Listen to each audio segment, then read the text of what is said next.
can travel anytime, anywhere, just with your smartphone, and we rely on beacons to give us information about vehicles and vessels that you are in.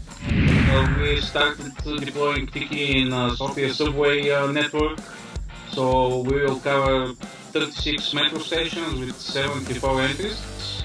Our tests show that the response time is pretty quick. It's less than half a second. It's actually comparable to tapping your card from the card reader or putting your paper ticket into the scanner.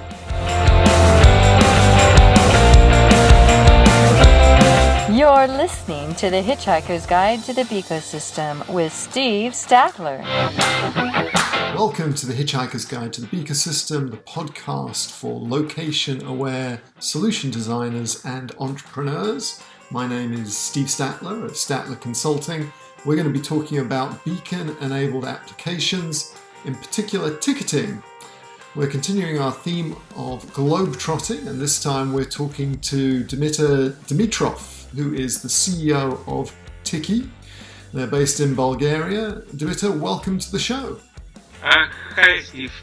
It's very nice having me here in your show. We spend a lot of time on this show talking about the technology, the nuts and bolts, the protocols, the standards, so it's great to be talking to someone that's using beacon technology at the application level. I'm interested to hear about how you use beacons and what your experience has been doing that. Let's kick things off with an elevator pitch of what Tickey does. Tickey is an urban mobility platform that basically allows people to pay for any kind of urban mobility, bike sharing, car sharing, public parkings, public transport, buses, ferry boats, suburban trains, only by using their smartphone. And we use beacons in order to identify the vehicle or the fare gate. Then based on the travel history and based on the travel profile, whether you're traveling alone with your family, we are giving always the best price for the tickets. So you can travel anytime, anywhere, just with your smartphone, and we rely on beacons to give us information about vehicles and vessels that you are in. So it's a mobile app. I've downloaded it. It looks very cool, nicely designed. It's for transportation, so this would be for bus systems, subways. Do you cover stadiums? Initially, we are focusing on transport and urban mobility, but you can also use Tickey to enter to the museums. For stadiums, it's a little bit different because you have seats that needs to be booked. But if there is a general admission for concerts, for example, you can use Tickey as well. You're based in Bulgaria. How did you end up starting a company that does this? Well, we were experimenting with iBeacons since the end of 2013. Then in 2014, I had to take my kids to the kindergarten first, and although it's very close, it's just a couple of stops away from my place, it was very hard to buy tickets for the bus there because in our city still the ticketing system is not very sophisticated, so you have to go to the special offices to buy an electronic card, then you have to top it up every month, and I don't have such office very close to my place. Mm-hmm. So we just thought that people are using smartphones to buy, to do everything basically. So why don't we develop application that you can pay for the public transport with smartphones? Then we, as I said, we were experimenting with beacons, and instead of using beacons just to transmit marketing messages, we thought that we might use beacons to identify the vehicle or vessel or fare gate in the subway station. So when you're in the front of the fare gate or in the bus, you will just buy a ticket there. And we started developing this idea. We went to a hackathon in Sofia Startup Weekend. We won third place. We were invited to a pre-accelerator program. Then 6 months later, we had some progress with 2 Bulgarian municipalities, and we were invited by Bulgarian Accelerator. And we established Tickey in 2015 in January. Then 1 year later, in February 2016, we got our first customer in UK, which is a ferryboat company. Now we started deploying Tickey in Sofia subway network, So we will cover 36 metro stations with 74 entries. I want to talk a little bit more about those deployments, but just talk about the technology. So when I was at Qualcomm, we did experiment with beacons for access to car parks and so forth. And one of the challenges that we found was if you had a couple of entry lanes, it was really difficult to get the beacons to be accurate in terms of whether you were in lane A or if you were in lane B. Is that a problem that you've seen, and have you been able to fix it? Yes, actually, this is a problem that we also encountered, and what we are doing first in the subway stations. Initially, we will deploy a ticket just in one fare gate, but also we are limiting the signals using special antenna, so it broadcasts signals only in one direction. Mm-hmm. So we did some clever engineering to limit the signal. Okay. So you can, yeah.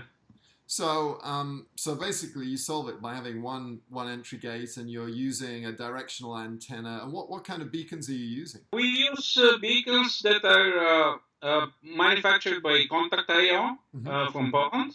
Right. And also for ticket inspectors, we're using gimbal beacons produced by Qualcomm.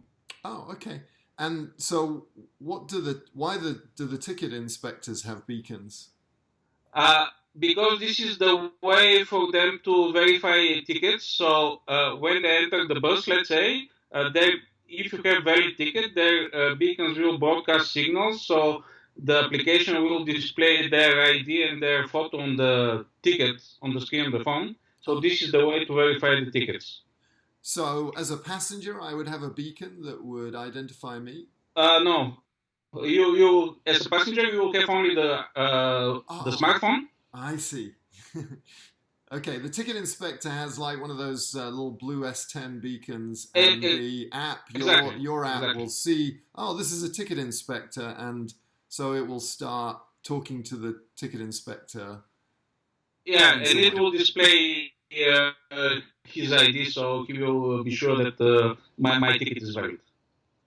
Okay, so you, as a passenger, because the beacon is sighted, then it will display something that the ticket inspector understands. So they're kind of verifying visually, oh, you're good. So it just saves you some navigation. Is that the point of it? You don't have to navigate through the app? Exactly. You don't need to navigate to the app. You don't need to display QR codes, so they don't need to scan the QR code. So we're trying to make it really easy.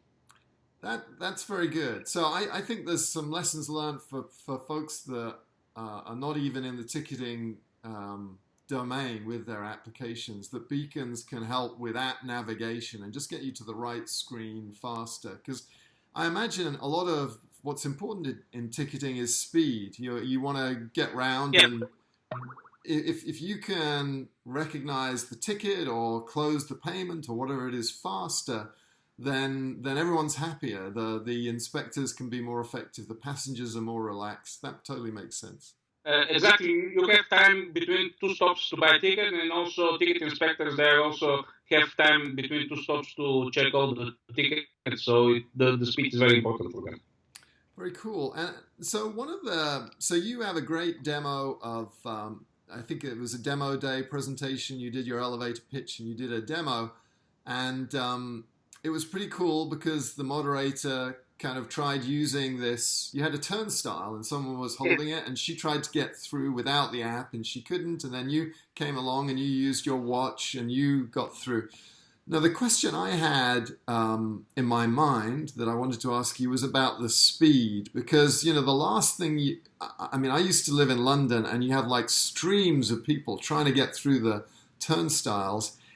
How quick is the process of recognizing the beacon and unlocking the gate? And have you had any challenges with like people running through and getting injured by the gate not opening? How do you solve that? We are just testing it right now. This will be our test in Sofia subway station, because they also have turnstiles. Yes. It's not that busy as London Underground, but we will our tests show that the response time is pretty quick. It's less than half a second. So it's actually comparable to tapping your card on the card reader or putting your paper ticket into the scanner.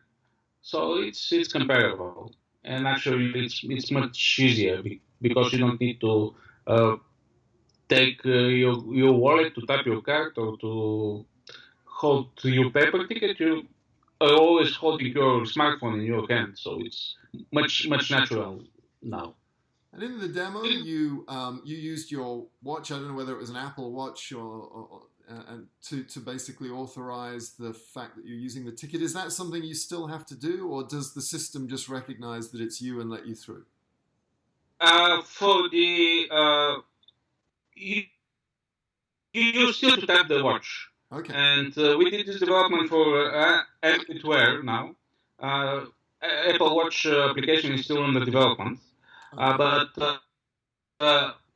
we selected to have check-in scenario. So you have to tap either on the screen on your watch or on the screen on your phone because you have to confirm the fact of the purchase. Mm-hmm. Otherwise, there are still some security issues if there is being scenario where your phone is in your pocket and some other companies are trying to develop being scenario, but it's not very secure yet. Right. Well, that's interesting. So, and I think you can obviously start the dialogue before the person is right at the at the ticket gate. So you mentioned that you have a project that you've started in the UK, and that's a ferry company. How far have you got with that deployment? Yeah. Well, we are live there. People are using beacons to buy tickets. Initially, they approached us because it's a very touristic place in Cornwall, and in the summer they have long ticket queues at the ticket offices, so they want to avoid those queues. And initially, the application was intended only for tourists, so they could download the application and buy tickets when they are boarding the ferries. Mm-hmm. Now we are extending functionality to be more attractive for the local people because they have local card that they can use it with ferry boats, with local buses and local trains. And we will have this developed within 1 month, and so we will extend the functionality there, and we will make it more attractive for local people as well. That's excellent. And so, can you share the name of it's in Cornwall. What's the name of the transport company? The transport company is called Fall River Ferries. It's in the city of Falmouth. Okay. And basically, people are using their ferry boats as public transport because it's along the very long bay, and instead of driving along the bay, they're just crossing it using ferries. Well, I think this is it's good work that you're doing. I mean, there's green implications for this as well. Do you want to kind of talk to why this is particularly timely in terms of what you can do for the environment? Well, first of all, because we're replacing paper tickets, it's good because we're saving some trees. And believe it or not, paper tickets are still the most used payment method in public transport. And the second thing that we are trying also to achieve is to make public transport more attractive for the people. So instead of driving their own cars, and we are trying to move them to public transport. So in this case, you will also reduce the carbon footprint for each person. Basically, according to the research, carbon footprint for a person that is using public transport is about 2.5 times lower than the carbon footprint of a person that is using his own car to go to the work, basically. Oh, we should link you up with San Diego. San Diego is one of the cities that's adopted a climate action plan to try and reduce the carbon footprint. And a big part of that climate action plan is getting more people to use public transport. And in the States, certainly when you get outside of places like New York and so forth that are unique, then they've got work to do to get people to do that. And I think this could actually be a big part of making it cooler, making it more convenient. And I've tried to take the bus and struggle because I didn't have the change, and I'm like, this is crazy. So I think it's good work that you're doing, and we should talk afterwards and see if we can get you talking to San Diego, because they need this. Yeah, it will be really cool. I used to live there 20 years ago, and I really love San Diego. And as I mentioned, I'm missing Coronado beaches and La Jolla, so it will be great if we can do something there. Very good. Well, on that note, Dimiter, I really enjoyed the conversation. Great to see someone that's using beacons for good, and I wish you lots of success with Tickey. Thanks for being on the show. Thank you for having me, Steve.